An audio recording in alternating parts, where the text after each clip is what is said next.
Russia നടത്തുന്ന അധിനിവേശത്തിനെതിരെ പോരാടുന്ന യുക്രൈന് പിന്തുണയുമായി നാറ്റോ സഖ്യകക്ഷികൾ രംഗത്തുണ്ടെങ്കിലും അതൊന്നും കൂസാതെയാണ് വ്ളാഡിമിർ പുടിൻ്റെ പോക്ക്.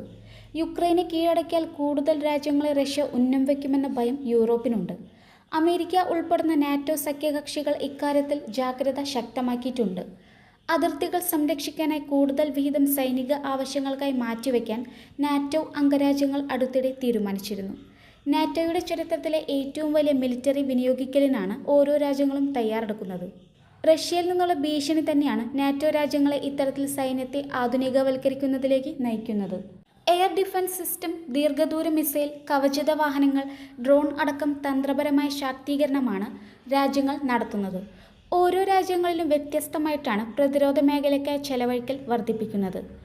ഓരോ അംഗരാജ്യവും മൊത്തം ആഭ്യന്തര ഉൽപ്പാദനത്തിൻ്റെ 5% പ്രതിരോധ ബജറ്റിനായി മാറ്റിവെക്കണമെന്നാണ് US ആവശ്യപ്പെടുന്നത്. 3.5% യുദ്ധോപകരണങ്ങൾ വാങ്ങുന്നതിലും 1.5% വിഹിതം റോഡ്, പാലങ്ങൾ, തുറമുഖങ്ങൾ എന്നിവയ്ക്കായിട്ടും യുദ്ധം ഉണ്ടാകുന്ന പക്ഷം സൈന്യത്തിന് കൂടുതൽ വേഗത്തിൽ നീങ്ങുന്നതിനാണ് ഇത്. USൻ്റെ ആവശ്യത്തോട് മിക്ക രാജ്യങ്ങളും നോ പറഞ്ഞിട്ടുണ്ട്. GDPയുടെ നല്ലൊരു പങ്ക് പ്രതിരോധത്തിനായി നീക്കിവെക്കുന്നത് മിക്ക രാജ്യങ്ങളെയും സാരമായി ബാധിക്കും. പല രാജ്യങ്ങളും 2% പോലും പ്രതിരോധ ബജറ്റിനായി മാറ്റിവെക്കാൻ കഷ്ടപ്പെടുകയാണ്. നാറ്റോയിൽ ചേരാനുള്ള യുക്രൈൻ്റെ താൽപ്പര്യങ്ങളാണ് റഷ്യ ചൊടിപ്പിച്ചതും പെട്ടെന്നുള്ള അധിനിവേശത്തിലേക്ക് നയിച്ചതും. തങ്ങൾക്കൊപ്പമുള്ള ഏതെങ്കിലും ഒരു രാജ്യം ആക്രമിക്കപ്പെട്ടാൽ നാറ്റോ അംഗരാജ്യത്തിന് പൂർണ്ണ പിന്തുണ നൽകുകയെന്നതാണ് നാറ്റോയുടെ പ്രഖ്യാപിത നിലപാട്. യുക്രൈൻ അംഗമല്ലാതിരുന്നതാണ് നാറ്റോ രാജ്യങ്ങൾക്ക് റഷ്യൻ അധിനിവേശത്തിനെതിരെ നേരിട്ട് ഏറ്റുമുട്ടാൻ സാധിക്കാതിരുന്നതിന് കാരണം.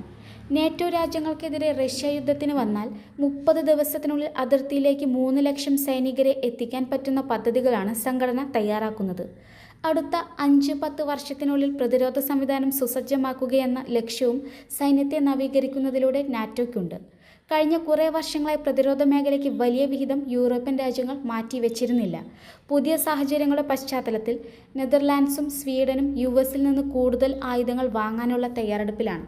അതേസമയം റഷ്യൻ വ്യോമതാവളങ്ങൾക്ക് നേരെ യുക്രൈൻ നടത്തിയ വ്യോമാക്രമണത്തിന് പിന്നാലെ ശക്തമായി പ്രതികരിക്കാൻ റഷ്യ ഒരുങ്ങുകയാണെന്ന് അമേരിക്കൻ പ്രസിഡന്റ് ഡൊണാൾഡ് ട്രംപ്.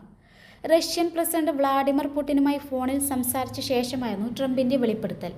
1.5 മണിക്കൂറാണ് ഇരു നേതാക്കളും സംസാരിച്ചത്. റഷ്യയ്ക്ക് നേരെയുണ്ടായ ആക്രമണങ്ങൾ, ഇരു രാജ്യങ്ങളും തമ്മിലുള്ള സംഘർഷം എന്നിവയായിരുന്നു ചർച്ചാ വിഷയം. ഈ ചർച്ചയിലാണ് പുടിൻ ട്രംപിനോട് യുക്രൈൻ്റെ ആക്രമണത്തിന് ശക്തമായ തിരിച്ചടി നൽകുമെന്ന് പ്രഖ്യാപിച്ചത്. ജൂൺ 1-നാണ് റഷ്യയെയും പുടിനെയും ഞെട്ടിച്ചുകൊണ്ട് യുക്രൈൻ റഷ്യൻ വ്യോമതാവളങ്ങളിൽ ഡ്രോൺ ആക്രമണം നടത്തിയത്. ഓപ്പറേഷൻ സ്പൈഡേഴ്സ് വെബിൻ്റെ ഭാഗമായി റഷ്യയുടെ 40 യുദ്ധവിമാനങ്ങൾ തകർത്തതായാണ് യുക്രൈൻ അവകാശപ്പെട്ടത്.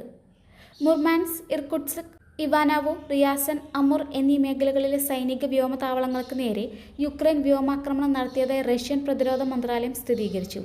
ആളപായമൊന്നും റിപ്പോർട്ട് ചെയ്തിരുന്നില്ല. മുർമാൻസ്കിലും ഇർകുട്സ്കിലും ഒഴികെ മറ്റ് വ്യോമതാവളങ്ങളിലെ വ്യോമാക്രമണം റഷ്യ പ്രതിരോധിച്ചെന്നും ഡ്രോൺ ആക്രമണത്തിൽ പങ്കുണ്ടെന്ന് കരുതുന്ന ട്രക്ക് ഡ്രൈവറെ ചോദ്യം ചെയ്യുമെന്നും റഷ്യ അറിയിച്ചിരുന്നു. കൃത്യമായ ആസൂത്രണത്തോടെയായിരുന്നു യുക്രൈൻ ആക്രമണം നടത്തിയത്. സ്ഫോടക വസ്തുക്കൾ നിറച്ച ഡ്രോണുകൾ തടികൊണ്ട് നിർമ്മിച്ച ഷെഡുകൾക്കുള്ളിലാണ് ഒളിപ്പിച്ചു വെച്ചത്. ട്രക്കുകളിൽ അവ റഷ്യൻ വ്യോമതാവളങ്ങളുടെ സമീപം കൊണ്ടുപോയി. തുടർന്ന് ലക്ഷ്യസ്ഥാനത്തേക്ക് തൊടുത്തു വിടുകയായിരുന്നു എന്നാണ് റിപ്പോർട്ട്. യുദ്ധം ആരംഭിച്ചതിനു ശേഷം യുക്രൈൻ ഇതുവരെ നടത്തിയതിൽ ഏറ്റവും വലിയ ഡ്രോൺ ആക്രമണമാണ് ഇതെന്നാണ് റിപ്പോർട്ട്. പ്രസിഡന്റ് വ്ളാഡിമിർ സെലൻസ്കിയും യുക്രൈൻ്റെ ആഭ്യന്തര രഹസ്യാന്വേഷണ ഏജൻസിയായ SBUവിൻ്റെ തലവൻ വാസിൽ മാലിയക്കുമാണ് ദൗത്യത്തിന് നേതൃത്വം നൽകിയതെന്ന് യുക്രൈൻ ഉദ്യോഗസ്ഥർ അറിയിച്ചിരുന്നു.